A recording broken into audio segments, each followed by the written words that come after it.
Boa noite a todas as pessoas que acompanham os canais A Ressala, Voz Trabalhadora, Mídia Livre, Canal da Geopolítica, ACJM Bahia e Sebra Paz. Hoje é terça-feira, dia 6 de fevereiro de 2024, e este programa é uma iniciativa do Instituto Brasil, Irã e A Ressala. E hoje nós vamos dar continuidade à nossa série de diálogos sobre os 45 anos da Revolução Islâmica do Irã e as conquistas que esta Revolução Popular e Antidemocrática trouxe ao país persa. E nós também vamos falar sobre o apoio iraniano à causa da Palestina, à causa de libertação da Palestina, que é o nosso tema de hoje. E vocês sabem, estão acompanhando, a Palestina está há 122 dias sob intenso e desproporcional agressão militar genocida por parte do Estado terrorista de Israel.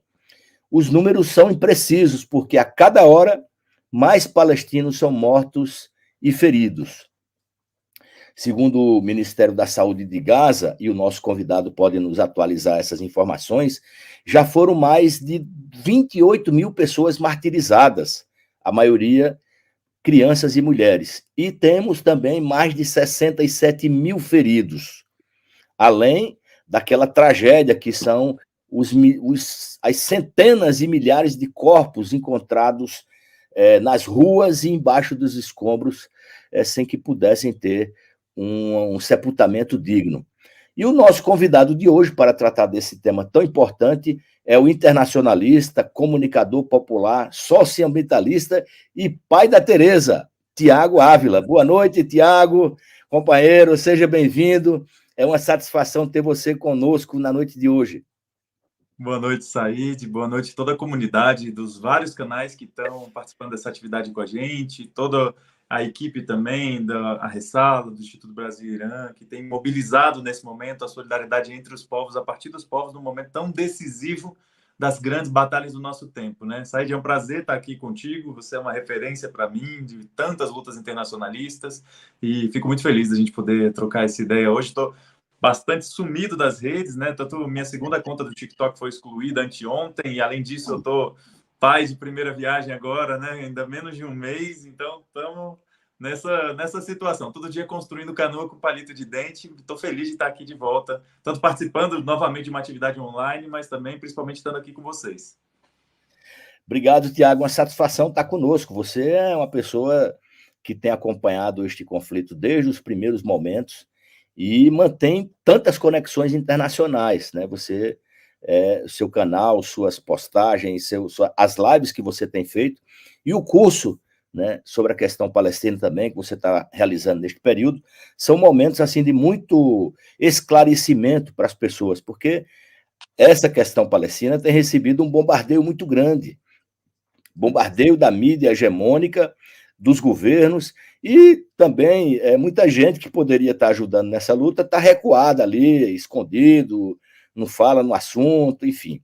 Mas, Tiago, eu quero abordar inicialmente um tema que nós vamos tratar com todos os nossos convidados e convidadas, que é a sua visão sobre a importância estratégica da Revolução Islâmica do Irã no momento em que ela foi realizada, né, no momento histórico ali, ainda em meio à Guerra Fria, né, ainda em meio àquela estrutura dos países não alinhados, e o que representa hoje, do ponto de vista geopolítico, humanitário, né, e essa busca por um mundo multipolar, quando o Irã faz parte agora dos BRICS, essa coligação de países, né, para quebrar a hegemonia dos Estados Unidos e do poder imperialista. Eu queria ouvir a tua opinião sobre esse processo revolucionário que mudou a característica do Oriente Médio e tem influência no mundo inteiro, né, Tiago?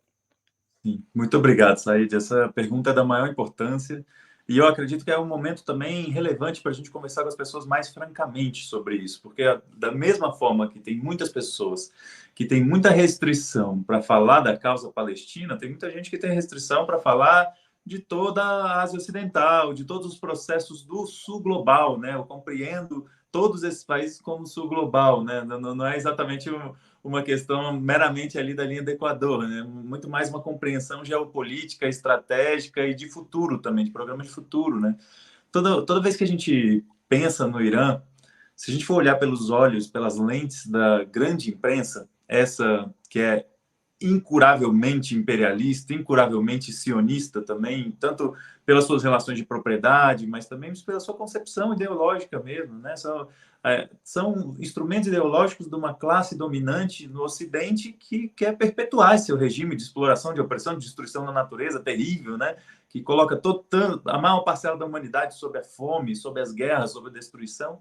Portanto, a imprensa, se a gente for olhar pela lente delas, vão tratar que todos os países, não só Irã, não só os países vizinhos, não só os movimentos de luta pela libertação da Palestina, mas qualquer mobilização que seja contra-hegemônica, contra essa hegemonia vigente, são mobilizações de terroristas, são mobilizações de violadores de direitos, são processos ali ditatoriais, autoritários, e a gente precisa problematizar isso, porque todo o processo de libertação foi tratado assim. Então, Gandhi também era tratado como terrorista, Mandela também era tratado como terrorista, Yasser Arafat e a OLP também eram tratados como terrorista, mesmo depois de adotar uma estratégia político-diplomática também para tentar a libertação da Palestina.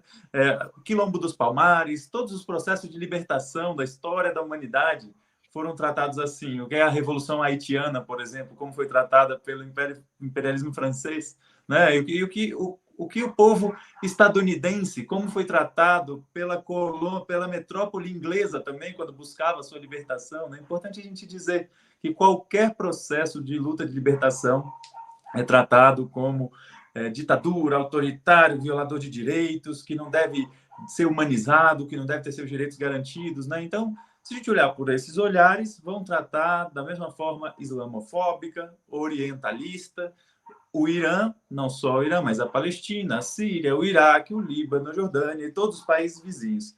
Agora, quando a gente vai olhar na materialidade da vida, é muito mais complexo do que isso. Porque eu me marcou muito, Said, que quando, em 2005, 2006, eu me dei de cara com um livro que era de um antigo trabalhador da Agência Nacional de Segurança, da NSA dos Estados Unidos. E ele trabalhou por anos na NSA e depois ele desertou e contou tudo que ele viveu lá. E ele chamava esse livro de Confissões de um Assassino Econômico. O nome desse autor é John Perkins. Ele viveu isso. E ele contava que o trabalho dele na NSA era se disfarçar de membro de uma de suas agências para ir para os países da periferia do sistema capitalista para assassinar economicamente aqueles países. E o que era isso? Primeiro, tentar convencer esses países a se submeter à agenda de Washington, né, ao consenso de Washington, mas quando não estava submetendo só pelo argumento, eles ofereciam grandes empréstimos. Só que esses grandes empréstimos eram vinculados a um programa de austeridade fiscal, de privatizações, era vinculado também a votos diplomáticos junto com a geopolítica estadunidense, né, com a política exterior estadunidense. Então, eram formas de colocar para empréstimos, para obras de infraestrutura que mantinham a lógica primária exportadora desses países, endividava eles numa lógica que eles não iam conseguir pagar, era vinculada à privatização e à austeridade fiscal, que gera também mais ainda endividamento e mais ainda precarização dos países, para que depois ele dominasse esse país economicamente. Esse era o trabalho dele. Só que ele foi começando a ter uma crise de consciência, né? Foi percebendo isso. E ele falava, olha, toda vez que eu falhava no trabalho de escravizar economicamente, de assassinar economicamente aquele país, vinham os chacais da CIA. E os chacais da CIA vinham construir um processo de derrubada daquele governo. Né? Então, ele falava que os primeiros chacais, os primeiros assassinos econômicos, um dos primeiros casos foi justamente no Irã, em 1953, contra Mossadegh, que tinha sido eleito e que tinha tocado um processo nacionalista, de nacionalização dos recursos naturais também, de não entregar o petróleo para o centro do sistema capitalista. Portanto, Mossadegh estava agindo de uma forma oposta ao que os Estados Unidos queria e aceitava que um país da Ásia Ocidental agisse, né? Então, naquele momento, ainda não era exatamente a CIA, mas as organizações dos Estados Unidos começaram a agir de uma forma muito intensa para derrubar aquele governo, e até que conseguiram numa aliança com a dinastia do Shah do Irã, e todo o processo que felizmente depois foi revertido pelo povo na mobilização que foi a Revolução Islâmica 45 anos atrás. Então, a Revolução Islâmica, ela veio num processo de tentativa de garantia de soberania, de luta por liberdade, de luta por democracia, que foi interrompida por uma ação de sabotagem e golpe promovida e apoiada pelos Estados Unidos, comprovadamente, a partir dos próprios atores que atuaram naquele processo. Então, é muito importante a gente dizer isso, que há 45 anos o Irã não aceitou ir no rumo, no caminho que a hegemonia vigente ordenava que aquele país fosse. Desde então, o Irã, a República Islâmica do Irã, é penalizado, e o povo iraniano é penalizado, e os povos vizinhos são penalizados por isso. Assim como é em Cuba, assim como é em todos os países que tentam se libertar. A gente viu o Chile, por exemplo, na década de 70, na mesma década, tentando se libertar, e foi derrubado por um golpe. No caso do Irã, não. No caso do Irã, conseguiu fazer a sua revolução e segue mantendo sua soberania até hoje. Hoje a situação se complicou ainda mais no sentido de que o embaralhamento geopolítico traz fatores mais complexos, de que agora, se no final da década no final da década de 80, para início da década de 90, tinha a queda do Muro de Berlim em 1989, o fim da dissolução da União Soviética em 1991, e ali passou a ser um mundo unipolar, sob a hegemonia dos Estados Unidos, o imperialismo, né, sob a hegemonia dos Estados Unidos. Agora não é mais assim, não dá mais para dizer que o mundo segue sendo unipolar sem nenhum tipo de contestação. A gente está vendo uma migração para um mundo multipolar, em que Estados Unidos vai perdendo força, mas ainda tem muita força, mas economicamente vai perdendo lugar para a China, militarmente vai sendo cada vez mais contestado pela Rússia também, e nesse projeto de integração asiática, africana, latino-americana, que dá para colocar uma síntese como o sul global, embora não seja geograficamente restrito ao sul global, esse processo de integração vai fazendo frente ao maior, mais perigoso, mais destrutivo processo imperial que a humanidade já inventou, já viveu, que foi esse período de neoliberalismo e imperialismo capitalista.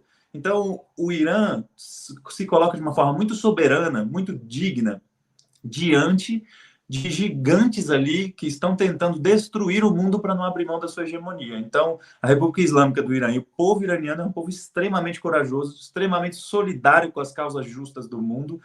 Como qualquer país tem os seus debates internos, isso é objetivo de cada país tocar na sua voz de autodeterminação.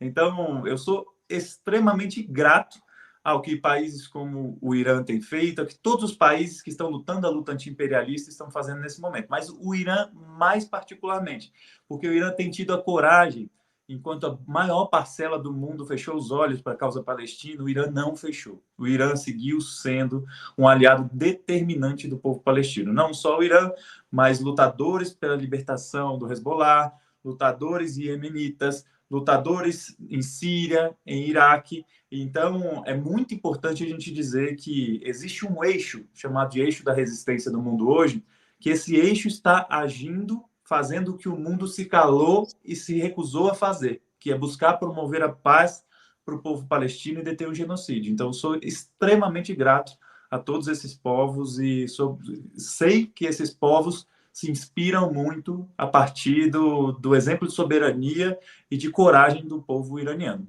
Por isso que eu acredito que é algo louvável e que merece a nossa memória e merece a nossa saudação. Eu concordo inteiramente, Tiago. Eu penso que, assim como você, o exemplo da Revolução Islâmica do Irã, essa afirmação da autodeterminação e da soberania daquele povo, é um exemplo para muitas nações, né? Outras nações que lutam, outros povos que lutam, se inspiram na Revolução Iraniana, né? E a Revolução Iraniana, por sua vez, sempre demonstrou, como resultado dessa luta, dessa conquista do Estado Islâmico do Irã, uma postura incondicional de apoio e de solidariedade à luta do povo palestino. Inclusive, você sabe, uma das primeiras mensagens do líder da Revolução Islâmica no Irã, o Imam Khomeini, foi exatamente sobre o compromisso da Revolução Islâmica com a libertação da Palestina. O Imam Khomeini, ele enfatizava nos seus discursos, naquilo que ele escrevia e falava, que a manutenção das forças da resistência para a libertação da Palestina era o caminho mais importante para alcançar a vitória. E é isso que nós estamos vendo hoje, né, 45 anos depois. Essa unidade de ação dos libaneses do Hezbollah, da resistência islâmica do Iraque, os iemitas, né, forças da Jordânia que ajudam, né, forças no mundo inteiro que prestam solidariedade a essa justa luta, o povo da Síria, o Estado Árabe da Síria. Então, há uma unidade que transcende as fronteiras. E, por outro lado, a unidade que é mais importante nesse movimento é a unidade das forças da resistência. Hoje, quem se informa pela mídia convencional acredita que há uma guerra entre um grupo chamado Hamas, né, entre aspas, terrorista, e o Estado de Israel. Mas, na verdade, há uma conjunção de forças, há uma unidade de forças revolucionárias palestinas que transcende a isso. É o Movimento de Resistência Islâmica, o Hamas, é a Jihad Islâmica, é a Frente Popular para a Libertação da Palestina e outros grupos menores que atuam em Gaza e também na Cisjordânia, né? E Khomeini, ele no seu pensamento, ele acreditava que se Israel fosse vitorioso através desse projeto colonialista europeu e estadunidense, era um perigo para todos os países da região que poderiam acabar sofrendo o mesmo destino da Palestina, ou seja, a ocupação, a destruição, a colonização e a limpeza étnica através do genocídio que estamos vendo hoje na faixa de Gaza, né? Inclusive, você viu, os nossos internautas viram também, aqui acolá um líder israelense volta a falar na Grande Israel, né, nessa teoria fantasiosa de que no passado existia uma grande nação chamada Israel, que nunca existiu, né? E não foi por acaso que o imã Khomeini comparou Israel como algo assim, um tumor cancerígeno que iria se expandir pela região, que se não fosse erradicado como uma conquista da paz e da soberania da região, aquilo ali poderia causar um grande dano, né? E você, Tiago, que está acompanhando bem de perto o que está acontecendo em Gaza desde o início, todos os acontecimentos, inclusive você viajou ao Egito, tentou ir até a passagem de Rafah para prestar solidariedade, se juntar àquela missão de ajuda humanitária. Eu queria que você falasse um pouco sobre a luta de resistência dos palestinos em Gaza e na Cisjordânia, e essas ideias, esse posicionamento do imam Khomeini sobre a questão da libertação da Palestina e os cuidados com a região, como é que você vê isso nos dias de hoje? Como é que é a guerra de Gaza, o que você viu quando você esteve lá e quando você acompanha todo o processo, onde é que está a contemporaneidade do pensamento do imam Khomeini? É muito importante, Said, a gente falar sobre isso, porque a citação e as referências e todo esse processo de formulação do imam Khomeini sobre a causa palestina, elas vão se mostrando acertadas ano após ano. Esse papel, por exemplo, imperialista que o sionismo promove na região, por exemplo, ele é de uma precisão geopolítica, de uma precisão no sentido do que significa aquela atuação tremenda e reconhecida, inclusive, pelos próprios Estados Unidos, né? Quando a gente via Biden falando décadas atrás, né, em 86, que se não tivesse o Israel ali, nós teríamos que criar um Israel para defender nossos interesses. Ou quando Reagan falava que Israel era o maior porta-aviões que os Estados Unidos tinha lá, com a vantagem de que não tinha um único soldado estadunidense. Portanto, a gente vê que, de fato, Israel cumpre o papel de uma bota do imperialismo na Ásia Ocidental e que isso causa um mal tremendo, seja no seu processo de tomada e anexação de territórios, seja na manutenção de um regime de colonização e apartheid, seja na forma de espalhar essa ideologia racista e supremacista que é o sionismo, né, na sua essência, mas também nesse processo da tentativa de cooptar os países vizinhos, de pressionar eles, estrangular economicamente, gradativamente, tentando cooptar eles de várias formas, como a gente vê a tentativa que acontece reiteradamente com o Egito, principalmente, e com os países vizinhos. Portanto, é um processo extremamente difícil, lidar com a tentativa de domínio imperialista daquela região, militar, econômico, social, midiático, sobre todos os aspectos da vida, né? E gradativamente a gente foi vendo o que o povo palestino foi passando nos últimos 76 anos, né? A gente, inclusive, Said, eu tenho seu livro aqui, ó, de cabeceira, aqui, ó, ele está sempre comigo aqui, né? Seu livro Obrigado, obrigado. Palestino da Resistência, né? Que é um livro de referência, e tem vários outros aqui também, de muita gente boa, Ilan Pappé, de Eduardo Said, de Nur Massalia, de Soraya Misley, de tanta gente que tem produzido um conteúdo muito importante, né? É muito legal a gente colocar a situação do povo palestino não naquela necessidade da gente ficar traçando tantos detalhes da antiguidade da história, mas sim de o problema que gera uma ideologia racista e supremacista como parte de um projeto colonial europeu, imperialista. Então, se as pessoas não pudessem se dedicar e compreender muito a causa palestina, o essencial é foque na ideologia racista supremacista do sionismo e foque no imperialismo britânico e imperialismo estadunidense. São os três elementos fundamentais que geram essa situação.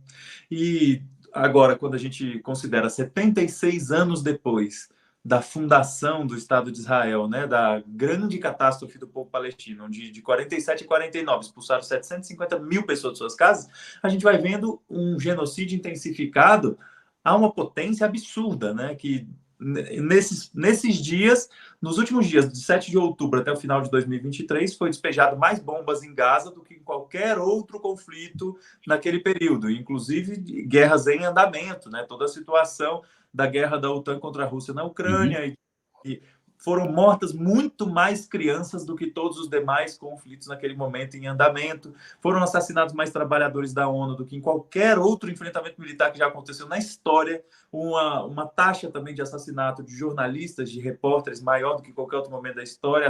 Uma taxa de assassinados, membros da Cruz Vermelha e do Crescente Vermelho, ou de trabalhadores da saúde no geral, que viola desde a Convenção de Genebra, Estatuto de Roma e tantas outras legislações internacionais, em maior proporção que qualquer outro momento da história. E se a gente pega a letalidade proporcional à população daquela região e a duração das agressões genocidas de Israel, as mortes em Gaza foram numa proporção maior até então do que a Segunda Guerra Mundial.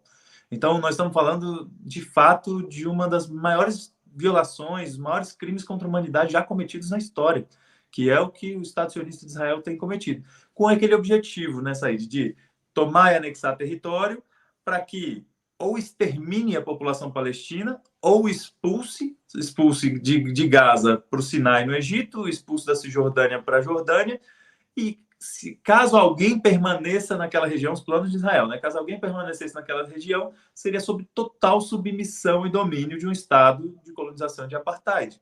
Agora, esses eram os planos de Israel, né? Os planos do Estado sionista é do Eufrates ao Rio Nilo, né? Toda aquela região, aquele projeto de Grande Israel.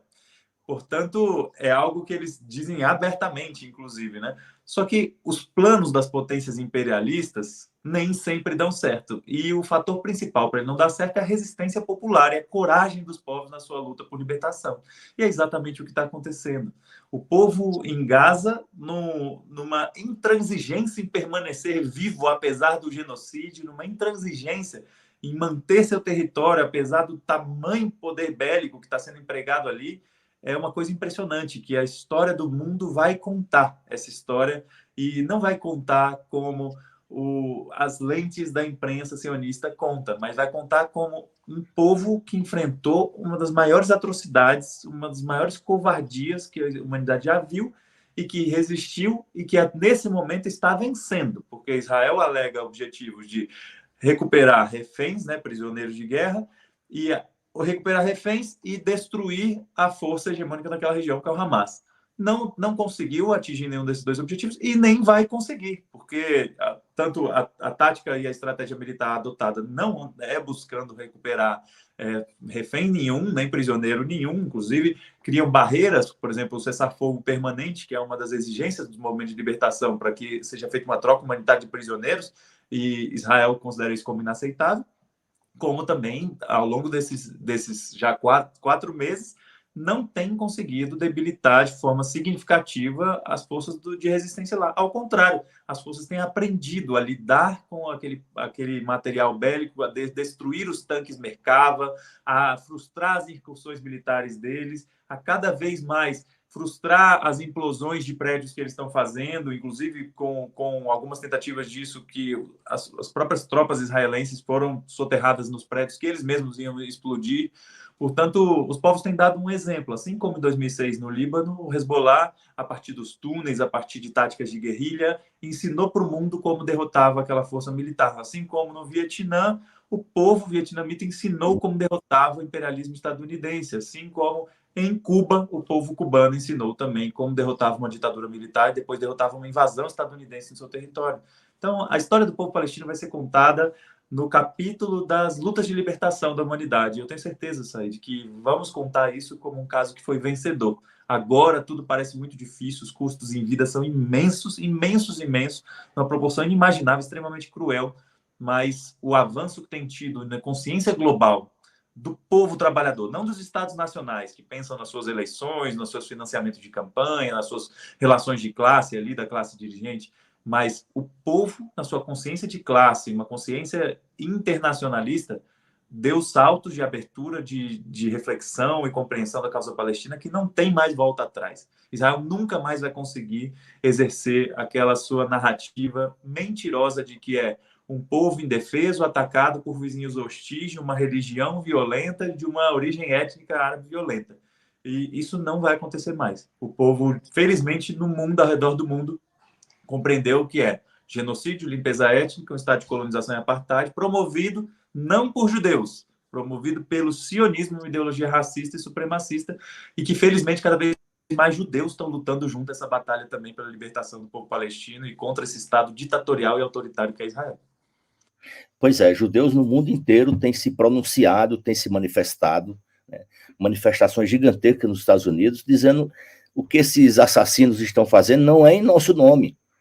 Essas teorias que vêm desde Theodor Herzl, de que são os judeus que estão reivindicando a sua pátria nacional, não tem nada a ver com a religião judaica, com a inspiração judaica para o povo judeu, mesmo porque sionista e esses israelenses, eles não constituem a integralidade do povo judeu, né? Israel tem uma população de pessoas que proporcionalmente é a maior população de pessoas não professantes de fé religiosa do mundo, e muitos ateus, né? Então, usar o nome da comunidade judaica, né, como se fosse uma etnia reivindicando o direito ao seu Estado, além de ser uma falsidade, é um crime contra os judeus do mundo inteiro, que pagarão um preço pela má utilização por parte dos sionistas da religião judaica, o que é um absurdo total, né? Ainda mais a utilização do termo antissemita, ou seja, o ódio aos judeus, como um escudo contra a rejeição mundial aos crimes praticados por Israel através desse regime fascista e nazista que é o sionismo, né?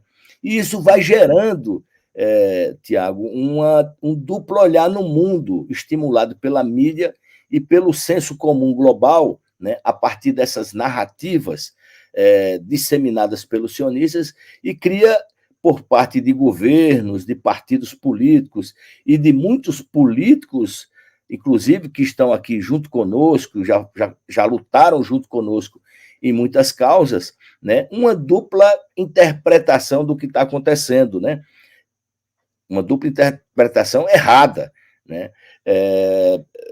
Pessoas mediamente informadas elevam os seus níveis de preconceito ao atribuir à resistência palestina a condição de terroristas, como se os palestinos estivessem ali, do nada, de repente, ali no 7 de outubro, resolveram tomar as terras que Deus havia prometido àqueles coitadinhos daqueles israelenses, né? E a gente vê, por outro lado, outra distorção do senso comum, que é, não, mas Israel tem direito, eles foram ali designados por Deus e eles estão apenas exercendo o seu legítimo direito de defesa. Eles são a única democracia do Oriente Médio e precisam resistir, reagir àquele cerco dos bárbaros que vivem ali, os árabes bárbaros, né? Então, essa questão desse duplo olhar que já existiu anteriormente, no início da guerra da Ucrânia, você lembra? Não, a Ucrânia tem direito a se defender, os russos estão invadindo, é uma ocupação russa na Ucrânia, etc, etc. Então, e a situação da Palestina hoje? Qual é? É exatamente essa distorção dos olhares sobre o que está acontecendo por parte das pessoas incentivadas pela mídia. Eu queria, Tiago, que você pudesse falar um pouco desse duplo olhar. Você é uma pessoa que conversa com tantas pessoas, trafega em tantos segmentos diferentes da sociedade, com jovens, com pessoas que são ativistas de diversas causas. E eu sei que você já deve ter constatado, encontrado pessoas sinceras, defensoras dos direitos humanos, porém, equivocadamente, dizendo que não, Israel tem o direito de se defender, e o que nós, os defensores da justa luta do povo palestino pela sua libertação fazemos, é uma atitude antissemita. Essas pessoas muitas vezes não sabem nem o significado do antissemitismo que isso representou na história e o que representa hoje nós e muitas pessoas pelo mundo inteiro se posicionarem frontalmente contra esse regime racista, de inspiração fascista, que se assemelha muito ao nazismo, que é o sionismo. É muito importante, Said, você falar isso, né, sobre esse duplo olhar, né? A gente tem visto, desde outubro de 2023, eu venho produzindo muitos vídeos e tantas outras pessoas, e você também, e a Ressala também publicando várias lives, e tantas outras organizações, todo mundo dando o seu melhor para enfrentar no campo das ideias também, para fazer com que a verdade rompa o bloqueio midiático e derrote o boicote das mídias sociais também contra nós, né? Então a gente tem dado o nosso melhor. E isso dá um resultado importante, né? No mundo inteiro, na verdade. Eu tenho recebido muitas mensagens das pessoas dizendo que, olha, no 7 de outubro, quando aconteceu, eu repliquei aquelas mensagens que as pessoas falavam, que Israel estava sendo atacado, que Israel tem o direito de se defender, que não dá para ter vizinhos tão hostis, por que esse povo sofre tanto, sendo que já tinha sofrido tanto nas mãos do nazismo, né? Várias pessoas me dizendo isso, que tinham compartilhado esse tipo de mensagem. E gradativamente as pessoas foram vendo, a partir de várias pessoas comunicadoras e organizações, os veículos da imprensa independente, organizações políticas internacionalistas também, que seguem fazendo trabalho de articulação política nos mais variados níveis também, foram compreendendo que não era bem assim essa história. E isso foi mudando mesmo. A partir do momento que as pessoas se abriram para não colocar dentro de uma bolha, dentro de um vácuo, o 7 de outubro, as pessoas começaram a perguntar, poxa, mas o povo estava rompendo uma cerca, mas quem que cercou? Por que Gaza estava cercada? E não só em outubro de 2023, por que estava assim desde 2007, né? E as pessoas começam a se perguntar, e gradativamente foi aumentando a avidez das pessoas de buscar conteúdo para entender aquela situação. Por que o povo de Gaza vive sob bloqueio desde 2007? Por que o povo palestino vive sob ocupação militar desde 1967? E por que o povo palestino não teve direito à sua soberania quando foi embora a potência imperial dali, quando acabou o mandato britânico? E ao contrário, por que a ONU criou um outro Estado, não permitiu o povo palestino criar seu próprio Estado, e aquele Estado, na plano de partição, já tinha maior parcela para o Estado ocupante daquele território, e que depois, no ano seguinte, com a grande catástrofe, com a invasão militar e a expulsão militar, já tinha 79% quase do território, 78% do território. Então, essas perguntas que as pessoas, quando vão se fazendo, é relativamente mais simples do que as pessoas pensavam, né? Porque as pessoas são colocadas sob aquele conflito de que é uma região que vive sempre em guerra, uma guerra santa, uma guerra religiosa, sendo que não é nada disso. Isso é a luta de um povo originário de um território que vive sob ocupação e que está vivendo sob o regime de colonização, e que esse regime só vai se agravando e agravando e agravando. É simples assim. Quando a gente considera sobre essa ótica, a gente lembra que no direito internacional é proibido ter colônias. Segundo a ONU, é proibido ter colônias. Segundo a ONU, é proibido você praticar um regime de apartheid. E organizações e o seu povo, no geral, que vive sob ocupação militar, tem o direito de se defender, inclusive insurgir de forma armada contra os seus ocupantes. Portanto, não existe direito de defesa se você é um exército ocupante de uma região, se você está lá contra o direito internacional. O direito de defesa é do povo que está sendo ocupado, porque a colonização em si é uma violência. Então, é muito importante quando as pessoas começam a se perguntar essas questões, elas percebem que, de fato, Israel mente dizendo que ofereceu a paz 5 vezes e o povo palestino não quis, porque Israel nunca aceitou que o povo palestino tivesse o direito ao seu Estado soberano. Nunca. Porque mesmo Ben-Gurion lá, em 1948, em 1947, no plano de partição na ONU, ou 48 na fundação de Israel, ele dizia: vamos aceitar essa divisão por enquanto, porque é um passo importante na criação do nosso reino de Israel. E agora a gente vai vendo todo o processo de anexação. Por exemplo, a gente está vendo todo esse processo de Gaza agora, mas está marcado para 1º de julho desse ano a anexação do Vale do Jordão inteiro. Já estava marcado antes do 7 de outubro. Então, se Israel segue com esses planos de anexação do Vale do Jordão, ele vai pegar 1/3 dos territórios da Cisjordânia, mas mais da metade da terra agricultável daquela região, e vai pegar de vez os territórios da Cisjordânia, que já são ali bantustões, né, enclaves ali no meio de um território ocupado, vai colocar cada vez mais aquilo ali no regime de estrangulamento de vida, cercado por checkpoints militares, por colônias, que eles chamam de assentamentos judaicos, mas são colônias, é importante que se...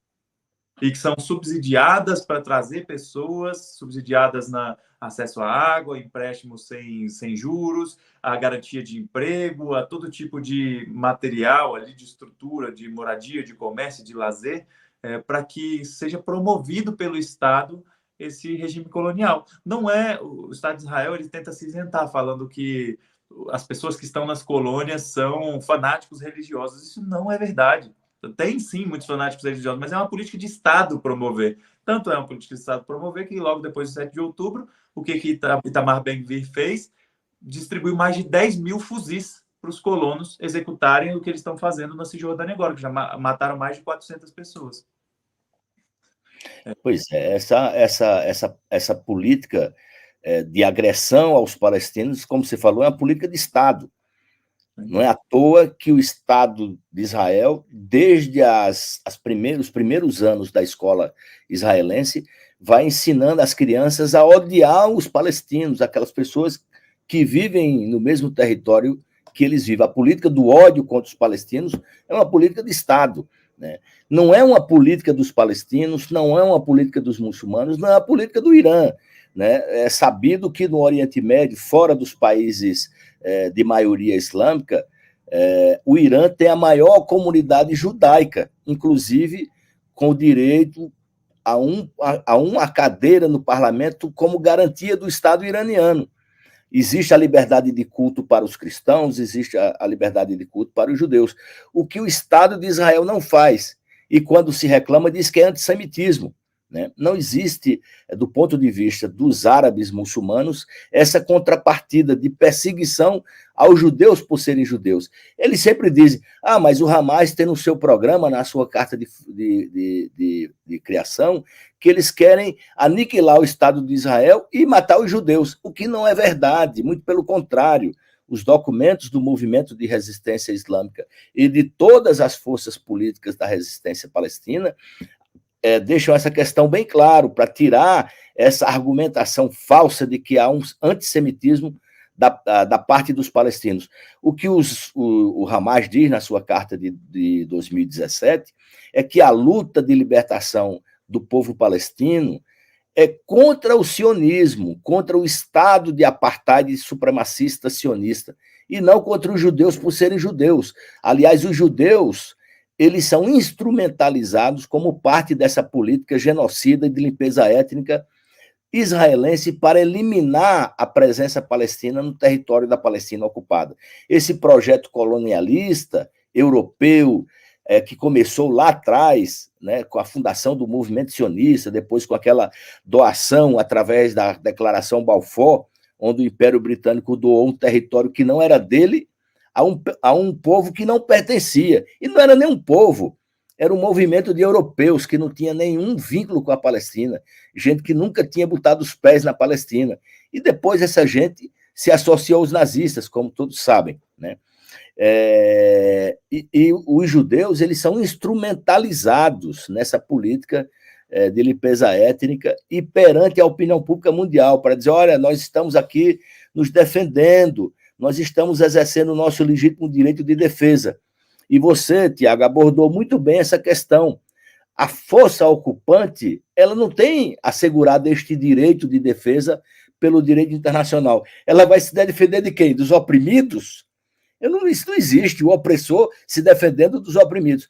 Quem tem direito ao legítimo direito de defesa, segundo a Carta das Nações Unidas, o artigo 51, são os palestinos, é o Hamas, a Jihad Islâmica, a Frente Popular para a Libertação da Palestina, as forças que neste momento representam o povo palestino. Tiago, já caminhando aqui para o nosso final, embora eu ficaria a noite inteira te ouvindo aqui, cara, porque eu tenho certeza que a nossa audiência pensa a mesma coisa. Não vamos parar de falar, deixa o Tiago nos trazer mais informações, porque cada argumento seu é um aprendizado novo, porque há um bloqueio enorme sobre temas como esse que você traz com tanto brilhantismo para que a nossa audiência tenha conhecimento. E essa última questão que eu gostaria de abordar, não, eu digo a última questão daquele planejamento que eu fiz, mas, claro, é uma ocasião muito especial ter você conosco aqui nessa transmissão da Ressala e do Instituto de Amizade Brasil-Irã, porque é o que existe de mais atual. Então, se você notar que tem algum tema que nós não estamos abordando, você tem total liberdade de chamar a atenção e a gente tratar desse tema. E uma questão que eu queria abordar contigo, Tiago, ainda sobre a questão da Revolução Islâmica, que está presente em todas essas ações revolucionárias no mundo inteiro, naquilo que diz respeito à importância e o significado da Revolução Islâmica como que foi vitoriosa graças aos esforços de milhões de homens e mulheres iranianas e do sangue de milhares de mártires inspirado no sonho dos oprimidos por uma pátria livre das amarras do imperialismo, que é exatamente o que nós estamos vendo na Palestina. Você mencionou, a luta de libertação da Palestina está ocorrendo ao custo de milhares de vidas, mais do que no Vietnã. Só não é superada pela resistência soviética contra a invasão nazista, que gerou milhões de vítimas, de mártires, para a libertação da pátria socialista, né? E o Imam Khomeini, eu sempre recorro ao Imam Khomeini, porque você sabe, foi o grande inspirador, o grande líder, o grande teórico da Revolução Islâmica no Irã. No seu testamento, ele fala uma frase, eu escrevi aqui, e queria aqui abrir aspas, e ele diz: a grande revolução que cortou os tentáculos dos negociadores tiranos do mundo da face do Irã só foi possível graças às bênçãos de Deus. Teria sido impossível à nação iraniana realizar esta façanha, tendo em vista que as condições que prevaleciam naquela ocasião eram muito difíceis para o país. E, como eu já mencionei, é o que nós estamos assistindo agora, ao vivo, em cores, pelas TVs de streaming, pelas redes sociais, pelos canais de TV aberta, né? O povo palestino já deu mais de 28 mil mártires a essa luta de libertação. E o inimigo não cessa de matar. E matar parece que é o esporte preferido dos sionistas na Palestina. Então, finalizando esse nosso módulo aqui da Revolução Islâmica e o pensamento do Imam Khomeini, eu queria que você mencionasse, você contextualizasse historicamente outros povos que lutam pela sua soberania, pela sua autodeterminação a um preço elevado, mas que registrarão para sempre na história e servirão de exemplo a outros povos esses feitos revolucionários. E aí a Palestina, o Saara Ocidental, foi o Vietnã, são vários povos na África e no Oriente Médio e na América Latina, né? Quantos povos se insurgiram contra o imperialismo e o colonialismo na América Latina, a exemplo da nossa grandiosa ilha cubana, que são exemplos para todos os povos que lutam pela sua soberania, pela sua autodeterminação e para se livrar das amarras do imperialismo e do colonialismo. É muito importante a gente falar sobre isso, né, Said, de que a luta pela libertação dos povos, ela está conectada. Não é possível um povo resistir ao pior, mais perigoso, mais destrutivo império que a humanidade já inventou sozinho, se não houver resistência também em outras partes, né? Se não tiver nenhum outro tipo de enfrentamento e de desgaste. Isso é importante também, de que os mártires em Gaza são muitos.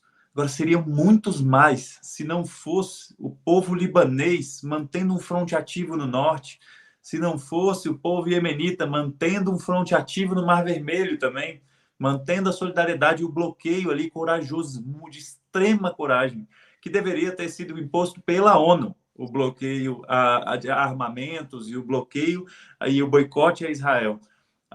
O mundo deveria estar fazendo o que esses povos, essas organizações, esses países estão fazendo. Porque um exemplo histórico, Said, até para depois eu emendo para os outros países em luta por libertação, mas um exemplo histórico, desde o 7 de outubro, eu vim insistindo de que o mundo precisa deter Israel.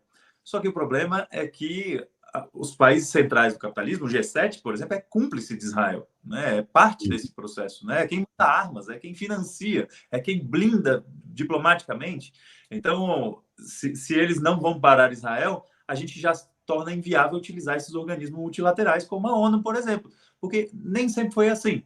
Em 1956, quando Israel quis realizar, aliada com o Reino Unido e com a França, um plano de tomada do Sinai, tentativa de tomada do Canal de Suez e derrubada do governo egípcio de Nasser, né, pan-arabista, quando Israel foi executar esse plano em 1956, Israel não tinha o apoio nem dos Estados Unidos nem da União Soviética, as duas forças hegemônicas ali pós Segunda Guerra.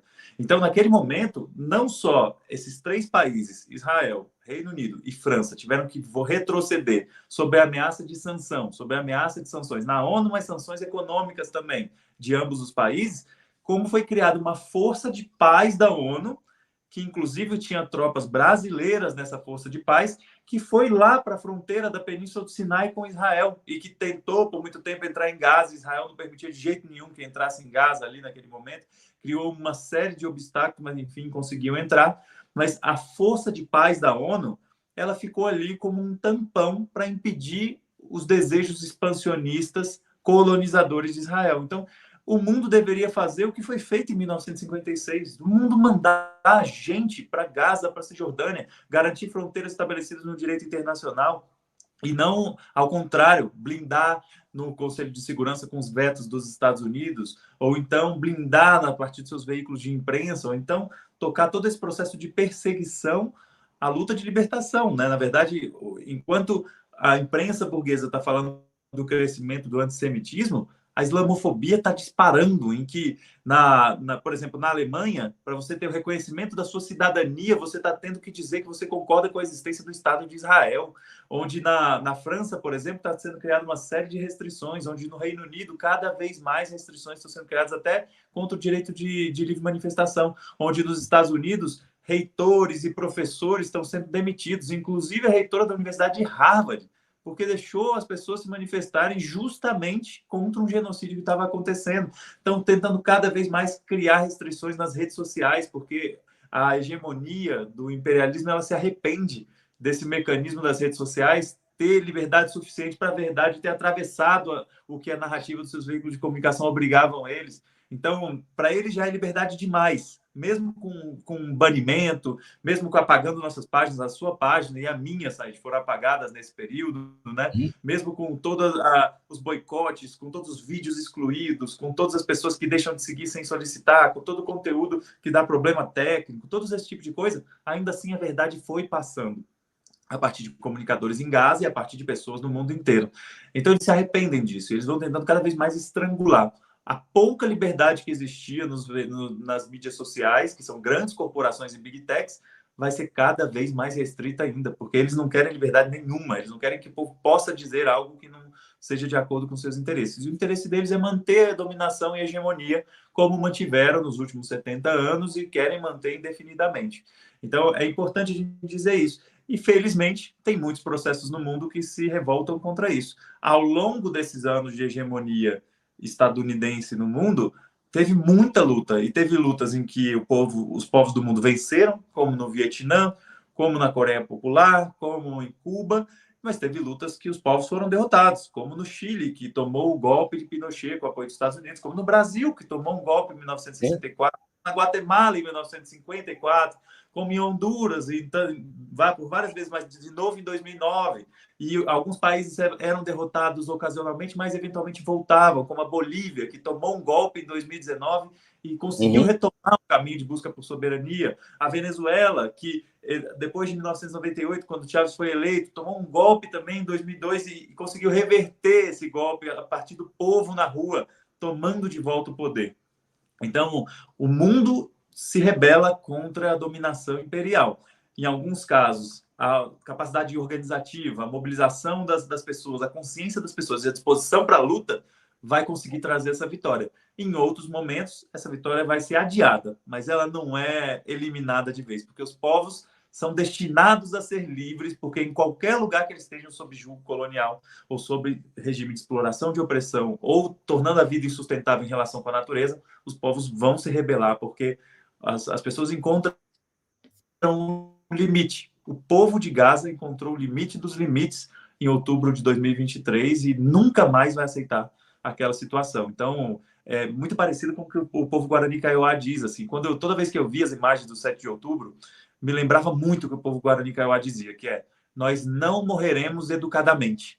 Isso é muito importante a gente dizer, né? E agora, nesse momento, a gente vê um mundo com diversos frontes e muitos problemas. A gente vê o imperialismo tentando inventar uma vitória, porque na verdade é uma derrota ali na guerra da OTAN contra a Rússia na Ucrânia, né? Mas estão tentando ainda mobilizar o que for possível, porque é ano eleitoral nos Estados Unidos, então estão tentando mobilizar o que for possível ali para tentar tirar vitórias parciais e tentar criar uma narrativa de vitória do que é uma derrota militar para o imperialismo ali na Ucrânia. A mesma coisa, as mobilizações militares que já vem acontecendo com cada vez mais intensidade no Mar do Sul da China. A mesma coisa, a agressão sionista contra o povo palestino, mas também contra o Líbano, e a tentativa principalmente da extrema-direita israelense, de envolver os Estados Unidos com tropas no solo mesmo, né? Para Netanyahu, o melhor cenário é que os Estados Unidos entre de vez num conflito direto contra o Irã, por exemplo. Além disso, ainda tem outros lugares, como os países da África Ocidental, como Guiné-Bissau, como Mali, como Burkina Faso, como outros países que vão lutando pela sua libertação ali da França e de outros países imperialistas. Então, os 15 países, por exemplo, da ECOWAS, né, da Organização da África Ocidental, né, Organização de Cooperação Econômica da África Ocidental, estão em processo de levante diversos contra o imperialismo estadunidense e francês. A mesma coisa também, então, esse sendo um quarto fronte, mas também aqui no nosso continente. A tentativa da ExxonMobil e do governo dos Estados Unidos de dominar a Amazônia, de roubar petróleo do nosso continente e colocando isso, a possibilidade de um enfrentamento direto com o povo da Venezuela, que historicamente é quem tem direito àquele território do Essequibo, isso coloca a gente sob um risco muito grave de que a guerra possa estar bem ao nosso lado. E se isso acontecer, nós temos que cumprir a nossa missão histórica, como todos os povos do mundo, de estar do lado certo da história. É do lado dos povos que se rebelam e que se mobilizam, se aliando entre si, buscando quem mais está fazendo esse enfrentamento. E nisso, felizmente, a República Islâmica do Irã, ela é uma referência de um povo que, ao buscar sua soberania, nunca mais aceitou viver sob exploração, sob dominação e não se acovardou mesmo diante de tamanhas agressões, como que são as sanções terríveis que os Estados Unidos impõem contra o Irã, como são as sabotagens, os ataques, os bombardeamentos, os assassinatos, por exemplo, no programa nuclear iraniano e todos os outros processos, e ainda assim o povo iraniano segue de pé, assim como o povo cubano e em tantos outros lugares, porque a luta dos povos se dá assim, de uma forma intransigente, porque essa intransigência de tanto você resistir a uma força, mesmo que seja imensa e pareça invencível, a intransigência dos povos traz a vitória. E eu tenho certeza que nós vamos viver essa vitória, não sem um custo pesado que já está acontecendo, mas nós seguindo com a coragem, seguindo em unidade, a gente tem condições de vencer. Venceremos, inshallah. Tiago, eu disse que nós iríamos encerrar, mas eu acho que tem um tema que interessa a todos nós, principalmente eu vejo aqui que tem pessoas de outros países assistindo. José Antônio Marim diz aqui que está assistindo de Lisboa. Mas eu tenho um tema que eu acho que interessa aos brasileiros, às pessoas, os ativistas nos diversos estados brasileiros, e você, nesse período da luta da resistência palestina, visitou vários estados, participou de diversas atividades em ambientes fechados, ambientes abertos, e nós estamos vendo, Tiago, no Brasil, ao contrário de outros países do mundo, onde os apoiadores da luta palestina continuam indo às ruas, os judeus americanos diariamente realizam manifestações de solidariedade à Palestina nas diversas europeias e não apenas nas capitais. Eu vi manifestações no Canadá com temperaturas abaixo de zero e as pessoas se manifestando a favor do povo palestino na África, na Ásia, no Japão, enfim, em várias regiões do mundo. E no Brasil, nós estamos vivendo uma situação assim diferente, para ser simples na constatação, dessas outras regiões do mundo. Na sua avaliação, o que é que está acontecendo com o movimento de solidariedade no Brasil, que retraiu em relação ao primeiro mês de luta da resistência palestina e do massacre israelense contra a população de Gaza? É muito importante falar sobre isso, Said, porque nós temos uma tarefa, né? Todo o conhecimento que a gente compartilha, que a gente estuda, que a gente escreve, por exemplo, o livro excelente que você fez, que está na segunda edição, ele vem com um chamado para ação a partir dele, né? Não adianta só a gente interpretar o mundo, né? Um alemão chamado Karl Marx dizia isso na 11ª tese sobre Feuerbach, né? Que os filósofos se dedicaram a interpretar o mundo, mas o importante é a gente transformar o mundo. Então, toda vez que a gente adquire esse nível de consciência, nós precisamos utilizar isso e promover força política para transformação política também a partir disso. E o caso do Brasil, ele é um caso particular, assim. A gente vê países, por exemplo, que têm uma tradição de política exterior muito menos solidária do que o Brasil, a partir de seus estados nacionais, por exemplo, e países que estão justamente os grandes promotores do imperialismo, no caso dos Estados Unidos, Reino Unido, França, Alemanha, né? Tantos outros, e ainda assim os povos conseguem se mobilizar. A gente viu mobilizações massivas nos países que são solidários enquanto política de Estado da causa palestina, nos países árabes, no próprio República Islâmica do Irã, que é persa. Então a gente via milhões de pessoas nas ruas, né? Mas a gente também viu no extremo oposto, nos países imperialistas. E a gente viu em países que estão no meio do caminho ali, que são da periferia do sistema capitalista, né, mas que não têm plenamente sua soberania, são numa dinâmica capitalista dependente, a gente ainda assim viu países fazendo mobilizações muito mais importantes, mais massivas, mais relevantes que as do Brasil. Por exemplo, é o caso do Chile, que tem uma comunidade árabe palestina muito grande, é o caso da Colômbia, é o caso da Bolívia, é o caso de diversos outros países. Isso tem a ver com o grau de incidência do lobby sionista no país. O caso do Brasil é impressionante como é forte o lobby sionista aqui, não tanto quanto os Estados Unidos, então isso não é uma justificativa para não acontecer, porque nos Estados Unidos é muito mais forte e as pessoas foram nas ruas massivamente. Mas aqui o suficiente para causar confusão nas pessoas, porque eram os propagandistas de guerra sionistas eram quem tinha acesso às TVs, era quem tinha acesso livre e frequente aos grandes podcasts, aos grandes espaços ali de veiculação de informação, e nós íamos lá cavando pelas beiradas e buscando que a nossa mensagem chegasse para romper o bloqueio midiático, né? Então, eles ainda têm acesso para contar suas mentiras e sua propaganda de guerra. Além disso, tem o fator de que a correlação de forças do governo atual brasileiro ela é difícil, né? Então, o governo vive sob aquela espada de Damocles na cabeça, em que, se tomar uma ação muito enérgica, perde ali uma capacidade de governar, perde maioria parlamentar, perde capacidade de tocar suas coisas, e tem eleições, é ano eleitoral no Brasil também, as eleições municipais já são uma antessala do que vão ser as eleições de 2026, então isso coloca tudo sobre uma lógica mais pragmática, às vezes, e que prejudica muito, e inclusive que decepciona alguns candidatos, por exemplo, nessas próximas eleições, que vêm pelo campo progressista e que simplesmente não se posicionaram em favor da causa palestina, e que é uma decepção muito grande, porque se a pessoa está lá para representar a gente, como é que ele vai escalar diante de um genocídio? está acumulando poder e força política com qual objetivo, se diante de um genocídio essa pessoa se cala, né? Então, simplesmente não me representa. Eu tenho dito às pessoas de que muita gente vem pedir apoio, né, para as campanhas desse ano, e eu tenho dito que é nosso dever mesmo derrotar a extrema-direita, derrotar o imperialismo, o sionismo, que se expressa aqui no Brasil também. Contem comigo, mas eu só pretendo apoiar pessoas que não se calaram diante de um genocídio, porque aí, se a pessoa se calou diante de um momento desse, se cala por muito menos, inclusive, né, em outras situações. Então, simplesmente não representa.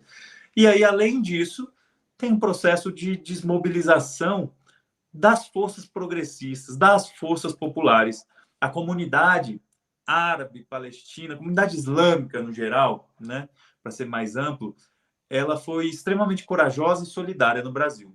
Fez marchas, por exemplo, dia 4 de novembro, aquela marcha que aconteceu na Avenida Paulista, foi a maior marcha em solidariedade ao povo palestino que já aconteceu na história do Brasil. Eram, sei lá, 12, 15 mil pessoas ali naquela marcha, mas já era mais que a gente já conseguiu fazer em qualquer momento. Então, era uma crescente. Só que vai passando o tempo, a tristeza das pessoas vai aumentando, as divisões entre as forças políticas aumentam também, uma crise de praxis também, que falta territorialização, falta capacidade de diálogo também com a classe, falta mecanismo de agitação e propaganda, de divulgação das ideias e tudo mais, falta trabalho de base.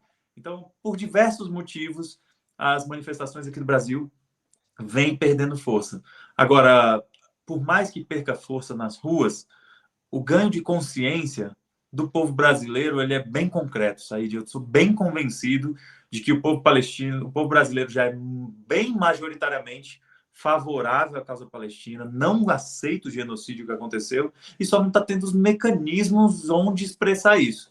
E eu espero que a gente melhore isso, melhore as nossas condições objetivas de organização, de mobilização e nossa disposição para a luta, para que esse ganho de consciência que o povo brasileiro teve se expresse na luta concreta, porque não adianta ficar só no campo das ideias, a gente querer que um povo não sofra o genocídio. Nós temos que construir uma sociedade livre. Assim, a solidariedade, ela não é um sentimento, ela é uma ação concreta e que precisa se expressar na materialidade da vida a partir de ações solidárias que, por ser um processo tão injusto, sem dúvida nenhuma, vai ser incômodo para si, vai trazer problemas. Por exemplo, eu e você tivemos nossas redes canceladas, sofremos campanha de ódio, trocentas ameaças, inclusive ameaças à nossa vida, todo tipo de problema que a gente passa.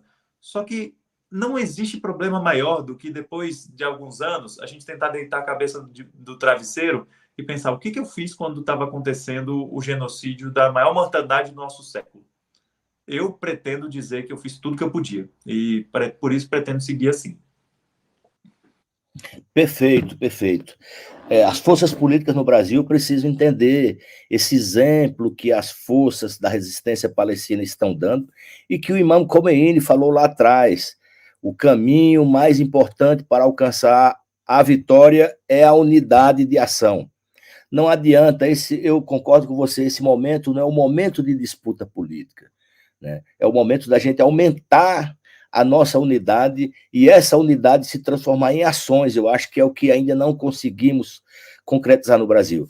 Tiago, meu querido, muito obrigado por você ter dedicado esse seu tempo precioso, você que está com a Tereza aí para pôr nos braços e dar todo o carinho de pai, trouxe todas essas informações, certamente deixou a nossa audiência muito mais informada, e eu quero te agradecer.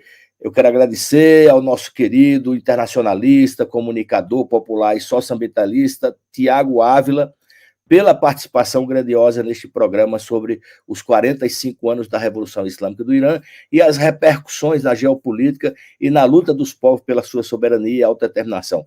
Tiago, muito obrigado, fica à vontade para você se despedir da nossa audiência. Muito obrigado, Said, muito obrigado a todo mundo que acompanhou com a gente, quem está acompanhando a live gravada. Queria parabenizar pela iniciativa dessas lives informativas também. Queria sugerir e fazer o convite para que as pessoas acompanhem as próximas também, que ainda vão acontecer. E vamos seguindo, gente. A gente tem capacidade de deter as grandes violações do nosso tempo, de lutar as grandes batalhas do nosso tempo. E eu tenho certeza que a gente, encontrando essa capacidade coletiva, às vezes as pessoas, quando elas só veem as injustiças do mundo e não estão conseguindo fazer nada a respeito, o que vem é um fatalismo, o que vem é a tristeza, o que vem é o adoecimento. E a vida tem sido muito dura mesmo para quem sonha os sonhos de liberdade no mundo. Só que quando a gente se une, quando a gente coloca coletividade, esse tempero, esse segredo da coletividade, a gente ganha uma força extraordinária, gente. Toda pessoa tem uma força imensa dentro de si, só que a gente só consegue expressar ela na coletividade. Então, vamos buscando coletivamente, busquem os comitês de solidariedade ao povo palestino nos seus estados, busquem pessoas que estão produzindo esse tipo de conteúdo, vão nas marchas, vão nas atividades. Parece um inconveniente, mas na verdade é uma coisa muito bonita e importante. Gradativamente, você vai substituindo esse negócio de que, poxa, uma manifestação é inconveniente na minha agenda, numa vida tão corrida e atribulada, como é tão difícil viver nesse sistema que a gente vive, né? Mas gradativamente a gente vai trocando isso por outras relações. A gente entende nos outros irmãos e irmãs que estão ali do lado naquela luta como camaradas, como pessoas que estão ali lutando essa batalha junto. A gente vai nutrindo relações, a gente vai se fortalecendo mutuamente, vencendo a paralisia, vencendo o adoecimento e coletivamente construindo um caminho de transformação. Então, vamos para a rua. Eu espero encontrar vocês. Esses dias eu estou aqui nessa missão pai e várias outras situações aqui que apareceram. Estou tentando terminar o curso também, gente. Agradeço muito quem está participando. E nós estamos juntos. Vamos embora transformar esse mundo. Said, muito obrigado, meu irmão. Boa noite, Thiago. Boa noite, amigos e amigas. Até amanhã. Convido a todos vocês para mais uma roda de conversa, mais um diálogo sobre os 45 anos da Revolução Islâmica do Irã. Boa noite, até amanhã. Boa noite.